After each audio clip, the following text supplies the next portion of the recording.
Good evening and welcome everybody to Alert Town Hall. We've been waiting for this Saturday to always meet and speak to a distinguished person.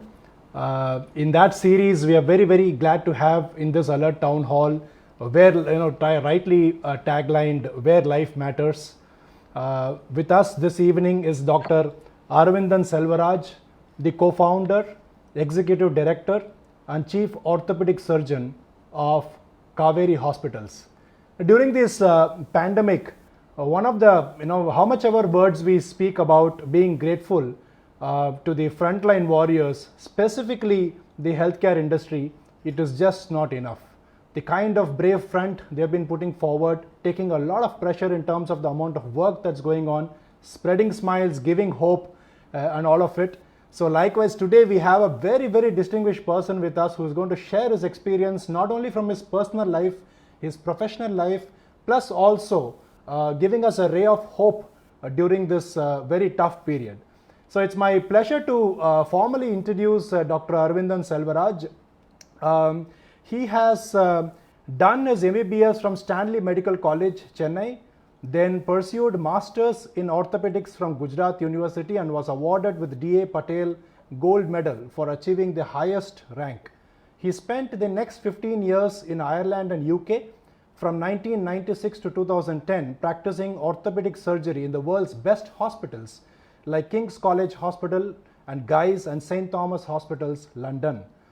Dr. Aravindan returned to India with the aim of setting up a world-class hospital in Chennai, and thus the Kauvery Hospital at Chennai was born. What gives him the great satisfaction is that the clinical results they produce at Chennai Kauvery are better than most of the hospitals that he has worked in London. He also presented the results of this comparative study at a meeting of the British delegation organized by the British Consul General at Chennai. Today, Kauvery Hospital has more than 1,500 beds with presence in multiple cities in South India. He has been awarded the best doctor by Tamil Nadu Dr. MGR Medical University and Pride of Tamil Nadu 2018 as an emerging achiever in healthcare. So with great pleasure, dear friends, viewers, volunteers, let us welcome Dr. Aravindan Selvaraj to this evening's town hall. Sir, very grateful to you for sparing this time with us this evening. I know your very busy schedule. In spite of it, it is absolutely our honor to have you with us. Welcome, sir. Welcome to this evening's town hall. Thanks, Rajesh, for the excellent introduction. Good evening to you and alert volunteers and everybody who is watching us now. It's my pleasure to share this evening with you and everyone. Nice. Thank you so much, Doctor. So this has been every Saturday evening we've been looking forward to listen to people like you and learn from. Specifically when it comes to the word Kauvery, it rings, at least in this part of the country, there is a thing about, whether we will have Kauvery or will not have Kauvery. But there is one Kauvery we all can be assured of, and that is the hospitals that you have co-founded and that has been trying to, working towards redefining the way healthcare gets delivered, not only in Chennai, but the south of India, and probably it will be a model for the rest of the country. So, Dr. Aravindan, I'll start off with a question, to understand a little bit about of your past. I understand I've been going through your profile and I also read about some parts of your childhood. And I see that, you actually don't come from a family of doctors. Your father was the first engineer and your mother was the first lady to cross a higher secondary school that from the village that you come from. Now from there to a very accomplished and a very, a doctor and who has founded a hospital in Chennai doing a yeoman service in healthcare industry. What influenced you to sort of take up medicine and not just take it up, and you have absolutely excelled at it? What brought you into medicine, Dr. Aravindan? Sure. Thanks, Rajesh. We come from a farming background. My grandfather was a farmer in a small agricultural village near Trichy. So my father was the first generation graduate, and my mother, as you said, she was the first girl student to pass the 10th grade in that village. So then when they migrated to the Trichy town, like every single Indian middle class family, there was very high emphasis on education. Right. So when I finished the 12th grade with the Trichy district topper, the choice of courses, as in those 1980s, it was either engineering or medicine. So with the good scores that I had, I got an admission in both. At that time, when we had the family discussion, my father said that he also had a choice to become a doctor or engineer. He chose the engineering because of his passion for engineering. He felt that probably he would have made a far-reaching social impact if he had become a doctor. Okay. So I was neutral at that point of time. That set up a fire within me. So why don't I do medicine? So that's why I became the first person to enter medicine in our family. Oh, lovely. That's simply amazing. Most of the times I think, very rightly you pointed out, your father took up a certain area and wanted to be, far-reaching in terms of impact. And I think that's a very, very noble purpose to get onto a field. And thanks to him and thanks to your thought, we have you as a person, as a person in the medical industry, strengthening the healthcare, delivery as far as India is concerned. Now, sort of that, brings up some more curiosity in me. It's been you've quite traversed the world when it comes to your own journey through your medical, practice, and even in the learning days. From Trichy and then to Chennai and then to London and now sort of back to Chennai. So that's the map you have really gone forward. I want to ask you, how has this journey been? Now, at the end of the day, you are engaged on a daily basis with preserving and saving lives. But since you've been part of doing that from different parts of the world, does it really change? Is it different in different parts of the world? And if I could ask, where does India feature in the global map with respect to healthcare industry? Very, very interesting question. Yes, though the healthcare, particularly in India of the 1990s was a lot different from the India of now. After finishing my MBBS, I chose orthopedics as a career. And while pursuing my orthopedics, then there were significant joint problems like knee arthritis and all. At that point of time in early 1990s, the joint replacements were not commonly done in India, are very rare. Okay.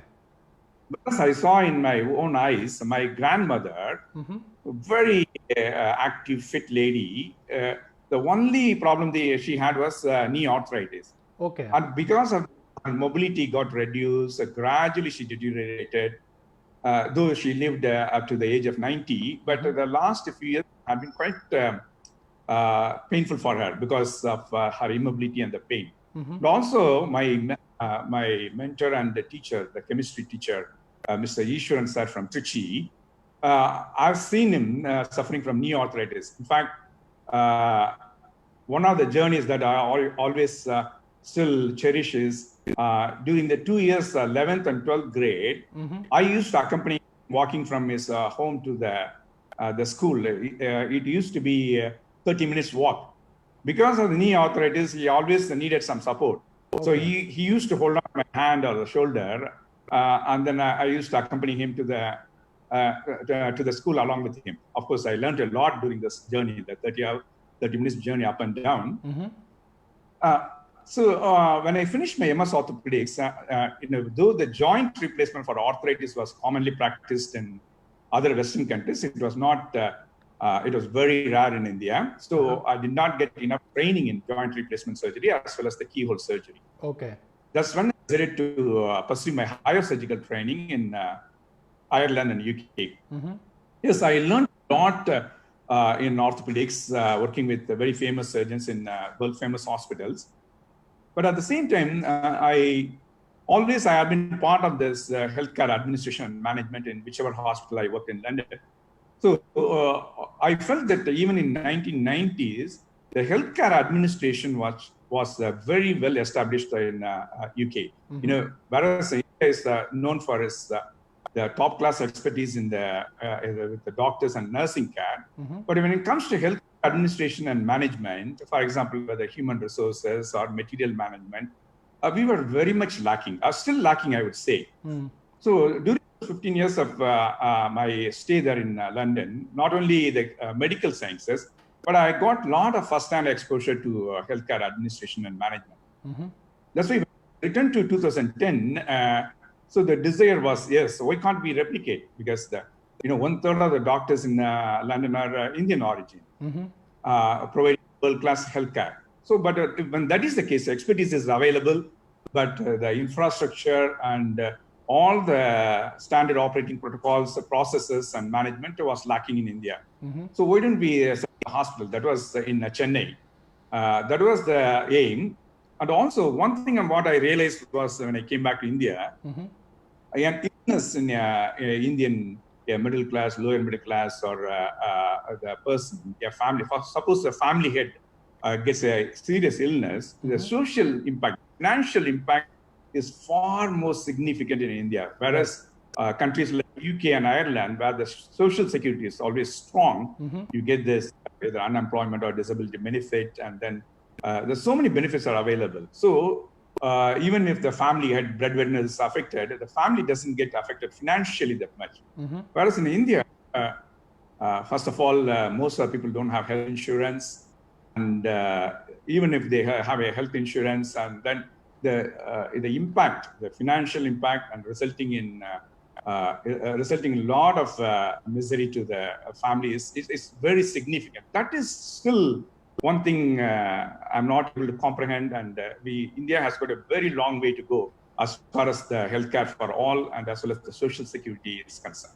So rightly said, and I'm very glad that your journey by itself is quite inspiring, Doctor. For many of the viewers, youngsters, just rewinding back Dr. Aravindan's younger days, from a village near Trichy, going after his dreams, and then saw a specific problem even within medicine. I think he picked the ortho from what you said, Dr. Aravindan, based on the illness or the ailment that you saw within your family, and then went on to sort of specialize in that, and then replowing it all back that to India. Really glad to be hearing this, Dr. Aravindan. As we speak, I just want to draw attention to people who are watching us right now. Dear volunteers, viewers, and people who are watching us, I strongly urge you to share this particular episode with the rest of your friends on social media as well, so that it can reach a lot more people, and definitely it can touch more lives in a very positive manner.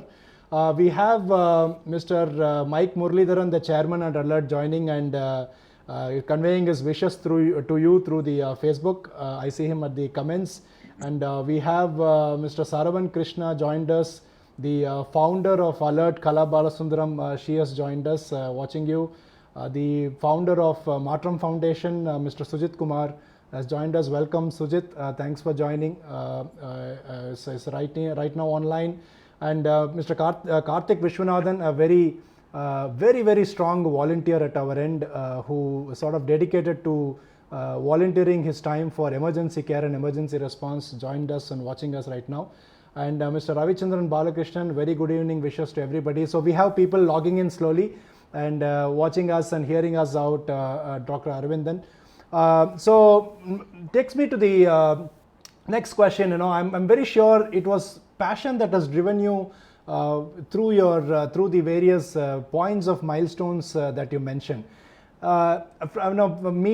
Somebody like me, or many of us, and very rightly said, you like how you said, the social issues that come along with the cost of healthcare in our kind of a country. A doctor's profession, literally it's like next to God, and at least to a patient, the doctor is God. And at the same time, it comes with a lot of responsibility. It comes with a lot of pressure and a lot of responsibility. Now, I'm very sure when you're back into this country and you're meeting more challenges actually than probably in a developed or a Western world. Can you talk us through some moments when you have found this what you're doing to be so gratifying that you would not trade this practice or this profession to anything else in spite of the amount of pressure that comes along on a daily basis? Being a doctor, particularly running a hospital, managing a large number of specialist doctors with 1,000+ staff, and also treating all sorts of ailments and the patients has not been easy. As a healthcare administrator, if you run this hospital as a purely as a business or industry, definitely I would have got frustrated by this time, and I would have gone back to London. Being a practicing doctor, that gives me an advantage that I see both sides. Both sides, three sides actually, from the patient perspective, from the doctor perspective, and also as an administrator perspective. So because of this, I'm able to remain very sane and then be practical, shouldering management responsibility, as well as being a practicing doctor, seeing from the patient side as well. Otherwise, it is very challenging to run healthcare or the hospital as an institution. One significant difference that what I see in India is, as you mentioned, the doctors are almost close to God. See, medical science is a biological science. It's not a mathematical science, 2 + 2 = 4. It's not like that. See, over the last 300 years, particularly this allopathic medicine, whatever the significant the research has happened in various illnesses, that's how the medical science and the treatments have developed. So almost the Western countries from where the allopathic medicine and the surgery started, we have a scientific approach. In India also, as the doctors, we have a scientific approach to treat any illness or cure the diseases. When this is the case, sometimes, when people elevate to the level of God, that's also not right, because at the end of the day, we are professionals practicing a profession based on scientific evidence, which has been established over a few hundred years. So that's why when too much of expectation is placed on doctors, then either they are elevated to the level of God, or sometimes even degraded to almost a killer, right? So for us, particularly the Indian society, it's better that we have a scientific approach, and also we see a lot of pseudosciences in one way or other is also coming up. I'm not getting into that, but a pure scientific approach, yeah, of course. It's not only physical illness, the mental health issues associated with the physical illness. For a doctor, you can be an excellent surgeon, but if you want to be a good doctor, you have to have a lot of empathy towards the patients. So that's how it's an overall holistic wellness can be given. But a more scientific approach will be desirable, so that the patients also appreciate what a doctor or a hospital can have limitations sometimes. Sometimes, particularly in cardiac surgery and all, people in their 80s and 90s with so many comorbidities and the significant risk factors, they'll be thinking, so see, he may not come out of this illness surgery, but he will happily come out of the surgery with 100% normal outcome, and keeps on coming back to our clinic 4 years, 5 years down the line. Whereas sometimes relatively younger people with no significant comorbidities, even for the standard cardiac procedures, sometimes their outcome or may not be as desirable. So that's why this is a biological science, not a mathematical science. But that keeps the practice of medicine very interesting and challenging. But a scientific-based approach by both the patient and doctors will help us and go a long way to dispel the myths and also to dispel the mistrust which has been created between the public and the healthcare institutions. Right. So nicely put. A lot of takeaways from what you spoke, Dr. Aravindan. So it actually, so we spoke about the amount of pressure that comes along. Now, specifically in this pandemic time, the kind of challenges I'm sure the healthcare fraternity is facing. I mean, qualitatively, all of us on the other side, the general public. So we know that a very brave front is being put forth.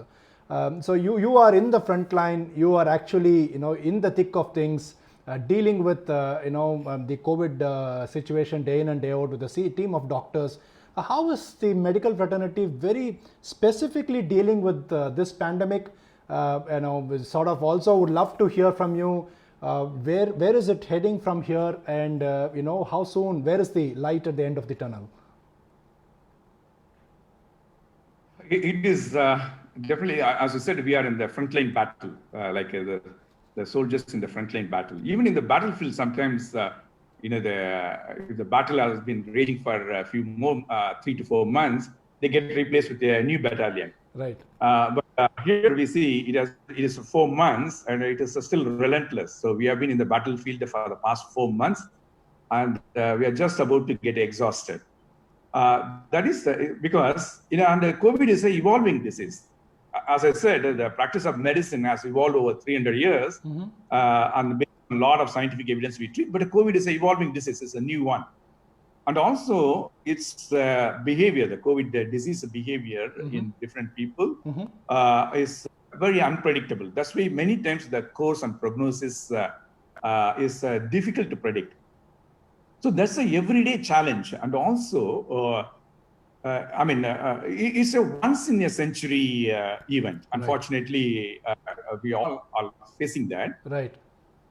If you look at that, our hospital was, our team predicted that we will have a pandemic soon, even in January when China was about to declare. Right? Okay. That's why our infectious diseases, the pulmonologists, critical care specialists, they were all started getting ready from end of January itself, because there is we predicted this mask shortage, the sanitizers, the PPE, everything in first week of March itself. I spoke about the material management for our first question. So we were very proactive at the group level. We have got 7 hospitals functioning over 5 units, the 5 cities in Tamil Nadu. So we engaged very actively with the group purchase from the first week of March. We had enough supply, procured enough supply of the masks, sanitizers, the PPE, the oxygen, ventilators, everything. So we were one of the first hospitals, I would say, that we were ready. Whereas many healthcare institutions, they were hesitant because of the challenges involved in managing the COVID. But our 20-year-old institution started from Trichy in 1999. Having been there in this healthcare sector for 20 years, we didn't want to shy away from this responsibility and commitment to the society at this point of crisis. So even though COVID is a public health problem, as a private organization, we stepped in very early. And one of the interesting things is, even though we have been seeing large number of COVID patients, our clinical staff who are directly handling our doctors, nurses, technicians, there's almost no infection, no exposure to them, because we were very careful and all the protocols, the safety protocols were in place. So even if some non-frontline healthcare worker gets infected, I feel that they got the infection from the community. Okay. So that's why the stress on our institution particularly has eased off in the last 1 month, because we are confident. And then, we tested the antibodies for all our doctors, and almost all of them were negative. So the enough precautions that we took, has helped us to cope with this. And also with all the measures the society, the government, and the various hospitals have taken, fortunately in Chennai, the cases are coming down. But as the stress on the healthcare worker, the doctors have been significant, because if you go to a battlefield, the soldier alone goes to the battlefield. He does not take his family. But here by treating COVID patients, I'm not going to the battle myself. I stand at risk of carrying the infection back to my family. My whole family is at war, I would say. So that had caused a significant mental health issues to the doctors as well. But we had engaged several specialists and measures, constantly supporting them, giving utmost solidarity, so that so many of the patients who had commented, who had come to us, even in this pandemic time, where everywhere there's a panic and almost a grim situation, most of the other places, your hospital gives a very pleasant, calm feeling, doctor. So that's the appreciation we get. But the stress has been tremendous. We would like to get out of this soon. Soon. As I said at the beginning, how much ever gratitude from our end, it's not going to be enough. We really are know the, at least in spirit, understand and know the kind of work pressure and also the risk. You so rightly said, it's not just you as a soldier, you're almost taking your entire family to war. And probably, from a soldier's perspective, at least they know who the enemy is. Here, the enemy is a very evolving enemy, right? So, hats off to you. And that sort of, I would sort of flip that part of the question to understand from a doctor like you who's in there, and you're seeing some things not being done right by the general public. And you would have probably come across some situations where had certain precautions been taken care of, that situation itself could have been avoided. During these times, how can we as the general public, there are many guidelines that's coming over, but from a person who is there in front line, right there at as a warrior, how can we as public, and what do we do, and how can we even show gratitude to these brave souls in a very meaningful way, Dr. Aravindan? The fight against the COVID, it cannot be government and the police and the regulatory authorities. They alone cannot do that. So it has to be a social movement at this point of time. Right. Now the smoking, if you take the example of smoking, people cannot, even if you are with a group of friends or in the airport or public places, you cannot just let the smoke now. You have to isolate yourself in a separate room and smoke. Right. Anti-smoking campaign has become a social movement. Similar to that, because the COVID is an evolving disease, we don't know much about that still. So the one simple thing the society and the people can show us a gratitude towards this frontline healthcare workers is by wearing the mask. The wearing the mask has to be a social movement. So we don't know for how long, but at least now and for the next few months, by making a mask, wearing a mask, you cannot just say, for example, the 1st of August comes, the lockdown gets relaxed. So how many people police can monitor, or the government or the regulatory authorities? See, if you look at the Western countries, particularly the Euro, though the government was in the front at the start of the pandemic, now the society has taken the responsibility. Mm-hmm. Now in India, it is always we have to be told or ordered to do certain things. Mm-hmm. Then only we listen. It will not be. For example, even if we have a group of friends, if somebody is not wearing the mask, we should be able to raise a black flag or something like that, just to caution, I'm not comfortable that you are not wearing a mask. Likewise, it has to be a social movement, because the spread is in the air by aerosols, and the one simple thing that as a common man that can do a great service for this people is by at least wearing the mask, keep themselves either like the hand sanitizers or the physical distancing, everything is then only we can win this war. Otherwise, Whereas when you see in majority of the countries, the incidence is coming down. If we don't follow this, the social norms, there will be always the clusters keep happening in India for a year or so. So right, so rightly said. So just a reminder for all of us, a very, very simple act such as wearing masks when you go out, it cannot be overemphasized. But, once again, a reminder coming from a very senior doctor who is in the middle of, being in the front line. So let's just note this down yet again, remind ourselves that wearing masks is so important and we got to stick to it. It's let it be part of our body until we are told that it is no more required. So we've got a few more people joining us, Dr. Aravindan. We have Narendran, Satyapriya joining us, Lakshmikant joining us, Ayub Madrasi, Vishal Sethi, all of them, on FB wishing you for this evening. And Mr. Mike Muralidharan has dropped a note. Doc, a 90-year-old recovered from COVID, so salutes to the team, would like to hear from you.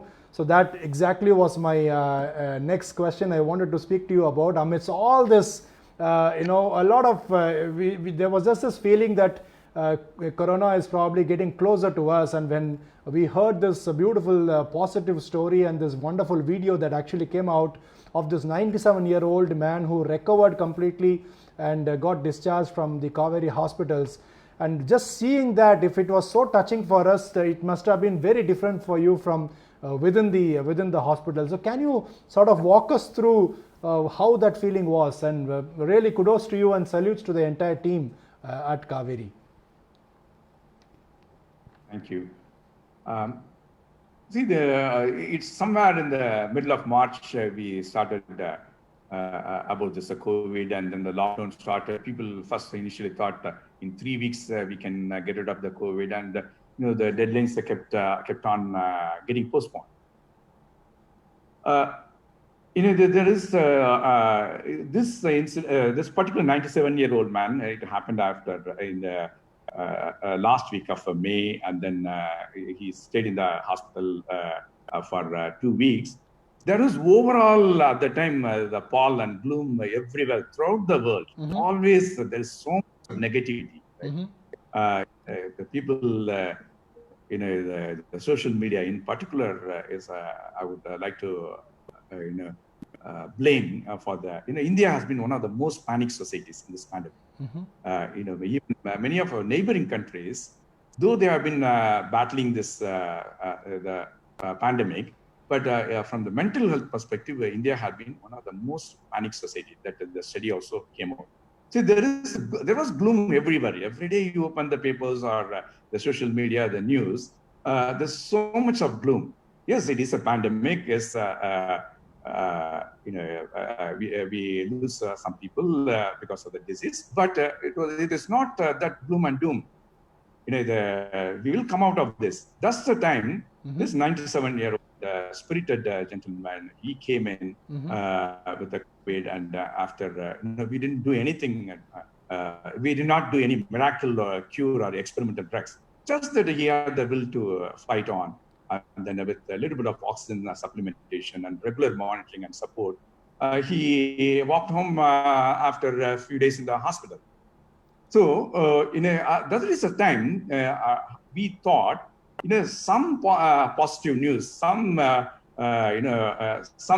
hope has to be given to the people. Right. So when we took a small video at the time of his discharge, and then we were hesitant to share at the time. Then we had a discussion with our psychiatrists and psychologists, and they all felt the number of calls our psychiatrists and psychologists call in those 3 months is unbelievable. There are attempted suicides, depression, domestic abuse, violence, so many things. As I said, Indian society, as from the mental perspective, we were not equipped to handle this. So we wanted to give, there is a ray of hope, yes. Even though we lose some people because of the COVID, majority of the people recover. Right. So when we shared this, quite a few of my friends, they told, Doctor, this is the sort of news we were hoping for. And it has come at the right time. So when the disease was peaking, when this video also came, I'm glad that we as an institution, and particularly the 97-year-old gentleman, we played our part in boosting up the mental health or the mental positivity for the society. So very, very heart-warming that news was, and I must thank your entire management and the going by the advice to actually let the world know, because honestly, as you were saying, it came like a whiff of fresh air to sort of see that a 90+ old person who could fully recover, and you said something so important and significant now, that it is also a matter of a strong will. Right, because that's something which each person will have to develop. While yes, there is a slight anxiety, a fear about as Corona seems to be getting slightly closer, but a strong will make a lot of difference.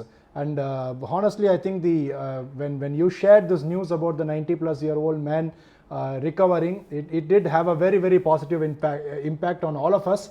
And on behalf of everybody, the viewers and all of us at Alert, want to thank you for what you do, plus also letting the world know about some of these positive stories. Now, as we speak, Doctor, I actually have one simple question coming from Sriram Durai at FB. This is related to mask, and a very simple question. I will take this question.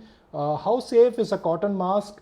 And by mask, are you saying clinical mask? I think there's a question on whether the mask has to be just clinical, or is a cotton mask good enough? See, for a normal person who is not going to be in the front line of the healthcare, I mean, if you're not an alert volunteer going to rescue somebody clinically ill, the normal cotton mask, 3-ply cotton mask is good enough. Okay. I hope that answers you, Sriram Durai. The cotton mask is good enough, as clear as that. Doctor, I also, you also touched upon the administrator part of your responsibility, right? Again, this can be a leaf or two can be pulled out of your experience as both as a leading doctor and an able administrator, specifically for people who are wanting to get into healthcare industry in some fashion or the other. Many startups also coming in that space. The twin hats that you wear, I also see that in your work style and in your culture, ethics ingrained in the Kauvery is healthcare delivery model. There is a lot of emphasis on cost optimization and commerce with ethics. And these are some terms I really read through the Kauvery Hospital's verbages. And compassion at the center of service. And also, in a competitive industry such as the healthcare, and specifically in a country like India, maintaining a staff to bed ratio of about 8:1, and that's something quite hard to pull off. So sort of, is there a light, a leaf or two that you can share with any young minds who is looking for wanting to get into healthcare industry, and how important is commerce with ethics is when it comes to dealing with life? Yeah. When I came back from London after 15 years, the cost of healthcare in India, particularly, I mean, even in well-established, top-notch private hospitals, if you compare the cost here and in London and US, they are a fraction of the cost, even in the top hospital in the country, top private hospital. Mm-hmm. But the perception, the general perception, because the society, majority of them, even though, the people who can afford to have a health insurance, mm-hmm. even those people, 80% of them don't take the health insurance, because we don't see as a health is our own individual responsibility. Mm-hmm. We think that as long as we're fine, we are okay. When the illness comes, we will manage. So that kind of approach has led to, India could have easily become the hospital of the world. Mm-hmm. India is now of the world when we are supplying the HCQ, the paracetamol group, mm-hmm. and for the whole world, India could have easily become the hospital of the world, because, as I said, 1/3 of the workforce, either in UK or US, they are Indian doctors. When mm-hmm. the same Indian doctors, when they come back and here deliver the same quality of the high quality of the clinical care at a fraction of the cost. Still, many times it's perceived that the doctors or hospitals are the overcharging. So each individual, they have to take a responsibility for their health. And one advantage we have as a Kauvery Hospital, as an institution, when compared with other private hospitals, is a hospital group of our size with 7 hospitals with nearly 5,000 employees. They would have started from the tier 1 cities, for example, Chennai, Hyderabad, Bangalore, or either Delhi or Mumbai. And then when they expand, would have gone to tier 2, tier 3 cities. Whereas we started, the 4 first generation doctors from the middle class background. We started as a small 30-bedded nursing home setup for our own clinical practice in a tier 2 or tier 3 city like Trichy. So the cost has been always a factor, right? In definitely the affordability is far less in Trichy when compared with Chennai or Bangalore. So we have been primed from the founding day of the organization from 1999 about optimizing the cost.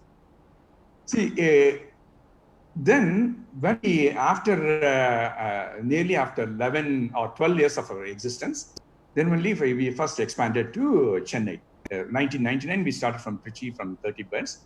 And 2012, we established our Chennai hospital, first venture into the Chennai. So with this, always mindful about the cost, this helped us to put ourselves in a much better position in Chennai when compared with all the other similar organizations. So even that's one of our the vision statement that will say it's a great healthcare at affordable cost, or affordable or optimal costs at least. So that is helping us. And going forward with so much of the healthcare industry faces a perception problem now. And people talk about the costs of the doctors in the hospital all the time. But our institution, 20 years old with 7 hospitals, 3,500 employees and the doctors. So we stand in a much better position because we have understood in the Indian context how we can provide great healthcare at an optimal cost. And also, when I talked about that, the perception, the healthcare, particularly in this pandemic situation, if you look at that, where so many people are losing their jobs, the healthcare is one of the promising sector where we can employ so many people. See, in our organization alone, we have got 3,500 employees. The outsourced employees are another 1,500, 5,000 employees. I consider as our organization has to transform the lives of 5,000 families. That gives me a lot of gratification. Nice, very heartening to hear some of these crucial points, because specifically when it comes to a country like India, keeping an eye on cost optimization becomes a real game changer. I have a question here again back to COVID related question from Sailata that says, great to hear from you, sir. Can you please comment upon when we can expect the development of a vaccine?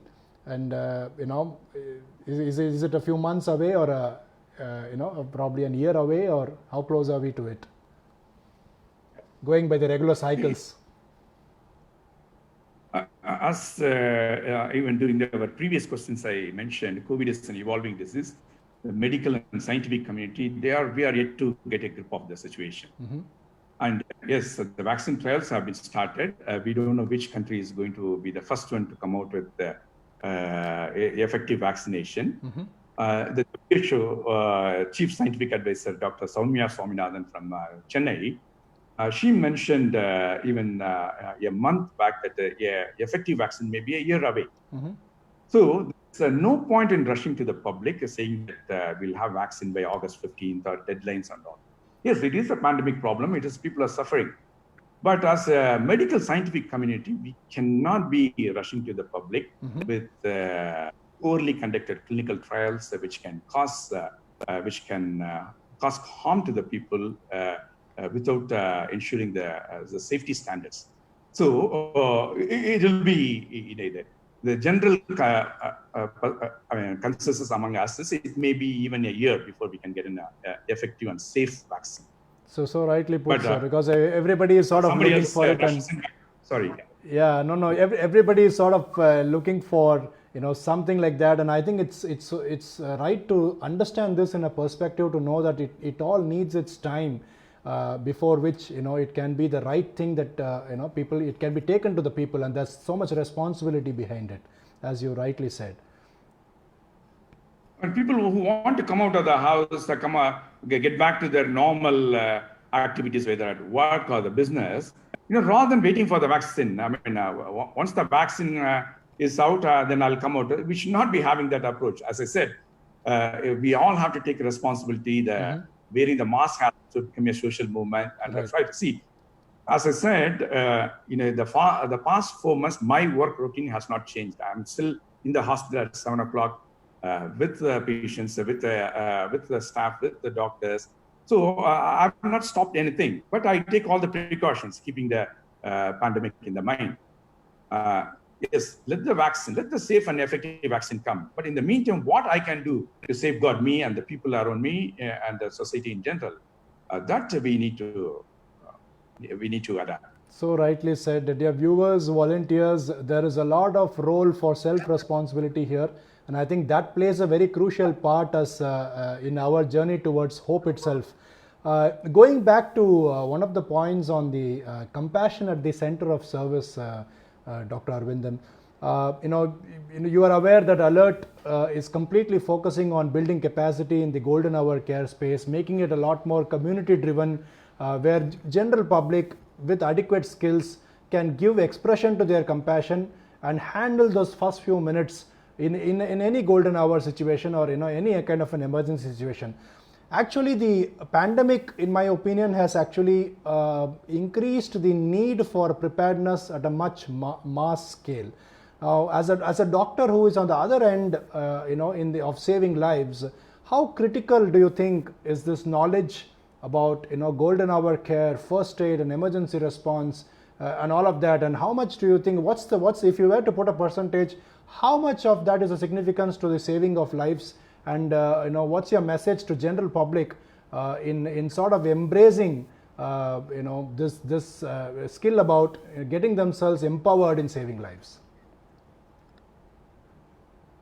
I have to admit that the concept of the golden hour and the Good Samaritan Act, everything, the awareness among the Indian public, I'm disappointed with the level of awareness. This is where the Alert plays a significant role. One thing, even when I left India in 1995, I did not know what is a Good Samaritan Act. So, but there it is part of our school curriculum. Right. The boy goes to the school, boy or girl, it learns everything about that. Right. And then it is again the part of the culture, part of the society, the education. But here, the awareness about the golden hour and what are the things not to do, particularly in Indian context, and all this thing is very much lacking. And the Alert, the movement like Alert, is playing a tremendous role in spreading the awareness. But I'm still disappointed.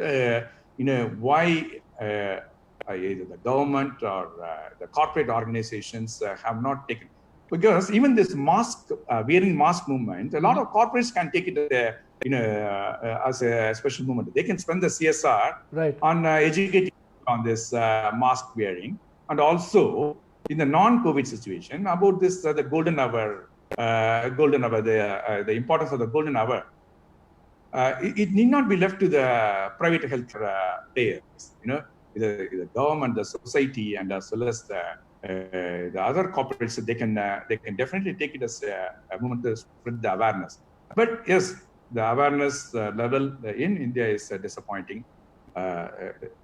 Movement like Alert will have a long and very active role to play in this. In this COVID situation, I've got a caution for the Alert volunteers. The safety, right? The first thing any Alert volunteer should do is, if you are going to attend a clinical illness at this point, you please protect yourself. Right. You are very, very important. See, please don't venture into anything which can harm you. I would suggest that at this particular point of time, the clinical emergencies are left to the paramedical and the frontline healthcare workers. Right. And there's a lot of things the alert volunteers can do. The non-clinical, the helping the people who are affected at this time in the non-clinical ways. Right, sir. So rightly said, and of course, yes, one of the core thumb rule to ensure personal safety before you jump forward to save another life. And thank you so much for your kind words for what we do at Alert. But I think, as you rightly said, we have very long way to go as far as bringing the masses into embracing the need for them to know fundamentals of basic first aid and emergency response and all that. And of course, I think you briefly touched upon the Good Samaritan Act and the Good Samaritan law that has been enacted now, as recently as last year, when 2019 it got actually passed both at the Lok Sabha and the Rajya Sabha, now an enforceable law. One of the things that from Alert we would like to suggest, and also we have also placed and probably think aloud with you on this idea of hospitals embracing the Good Samaritan Act a little more visibly. Your ideas or your thoughts on how can hospitals embrace the Good Samaritan Act more visibly, that it becomes clearer to the a common man when he walks in. As simple a thing as putting up a notice or putting up a board or something like that that says that an individual is protected under law, and hospitals being the first point of port of entry, as they call it, right, in the chain of survival process. Is there anything else that you think hospitals can sort of embrace this a lot better? See, I haven't gone through the Indian Samaritan Act, but it is how it happens most of the time is, even in medical emergencies, I've seen, even in this non-COVID situations, the first thing that the majority of the instances, the first thing a relative of a person who is seriously ill, they call is another relative, friend, or someone, but not the hospital or the ambulances. That is a fear of coming to the hospital, even if it is an emergency that is there. We can partner with the organizations like Alert and to how do we create awareness about this, like Good Samaritan. But definitely in cities like Chennai, access to the nearest hospital is not that far at all. We have got hospitals within a few minutes of almost every single locality within Chennai, at least. Correct.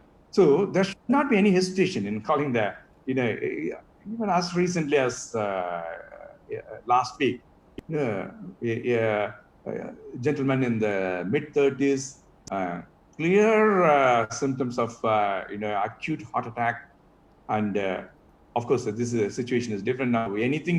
Whatever symptoms we have, we think that this is COVID now at this stage. Yeah, okay. Very fortunate, he had been having symptoms for 5 hours. Then the family was speaking to so many of their friends and everyone, but did not call the ambulance. And unfortunately, the gentleman died of acute heart attack. The 4 hours, we were talking about the golden hour. The golden 4 hours were wasted. Okay. Why it is so? As I mentioned in one of the questions as well, the perception battle now. So hospital is not a dangerous place. That should have. Why they did not call the ambulance? Why they did not approach a doctor? But you can suggest the ways where we can create this awareness about the Good Samaritan Act. Certainly, Doctor. I mean, that's the core area for Alert to sort of contribute back and try and bring synergies amongst the various stakeholders of the ecosystem, so that the golden hour care can be better delivered. And of course, one of the things enabler is the Good Samaritan Act, and we would be very glad to also explore possibilities of partnering, and I think we've got to put our heads together and try and make this work for our community.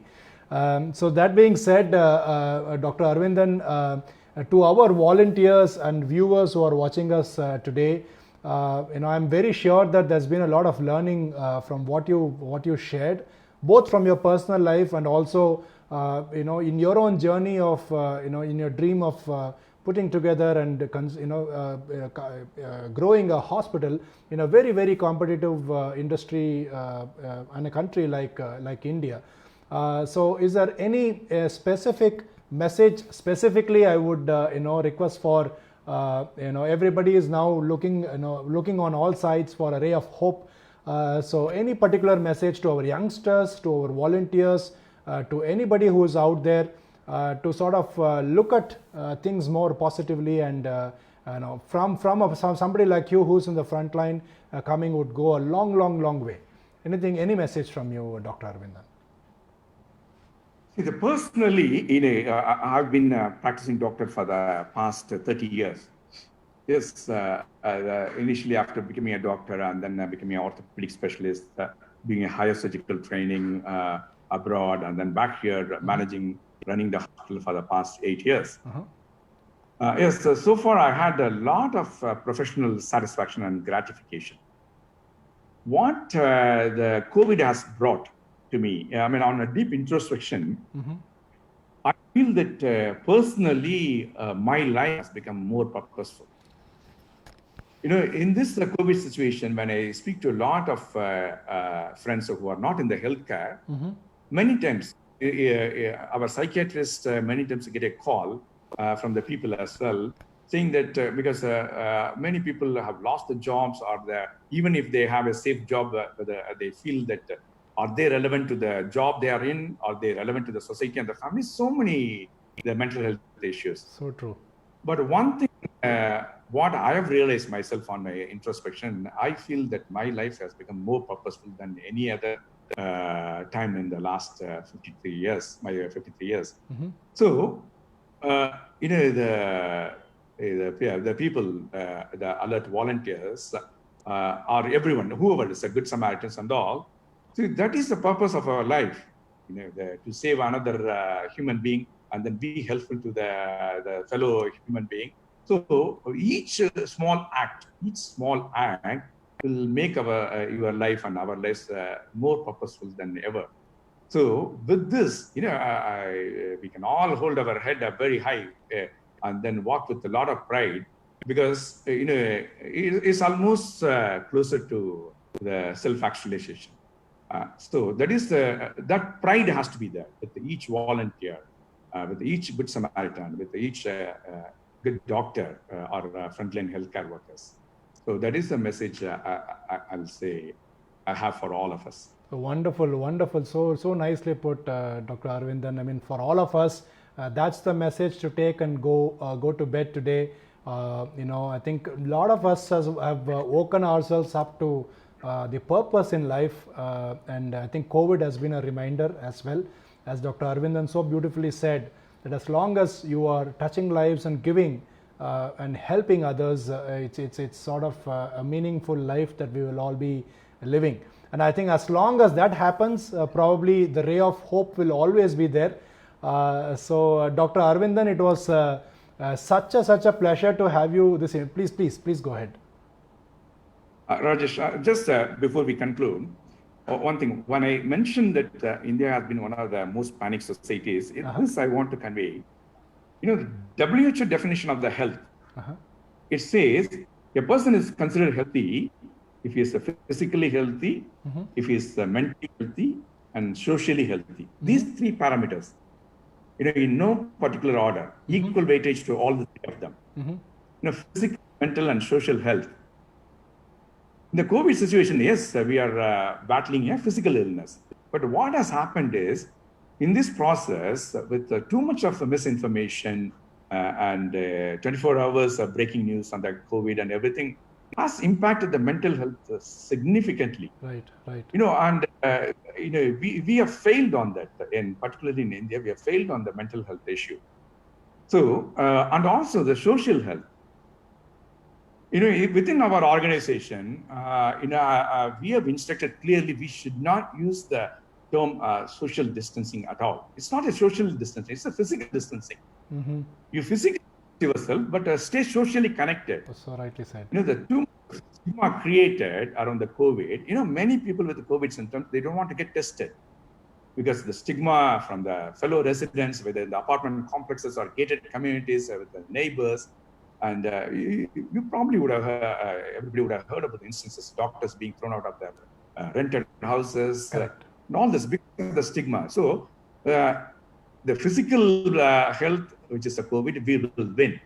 But we have taken a significant impact on the mental health, and far more significantly, the social stigma has created so much of mistrust between the neighbors, between the communities. So that will, I'm afraid that damage is, it will take a long time to repair.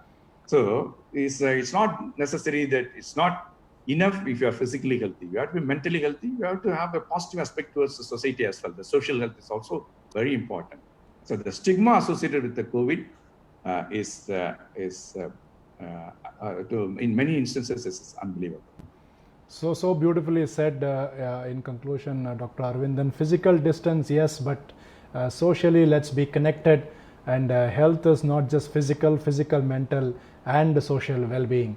With that, Dr. Aravindan, it was such a pleasure to have you. I'm very sure there was a lot our viewers and volunteers learnt out of. And thank you so much for sparing your time from a very, very busy schedule. And leaving us with such a positive note, which is what is needed in the current times. I can't really thank you enough on behalf of everybody, and from Alert. Thank you so much, Dr. Aravindan. Thank you, Rajesh, and thank you, everyone. Pleasure meeting you all. Thank you, sir.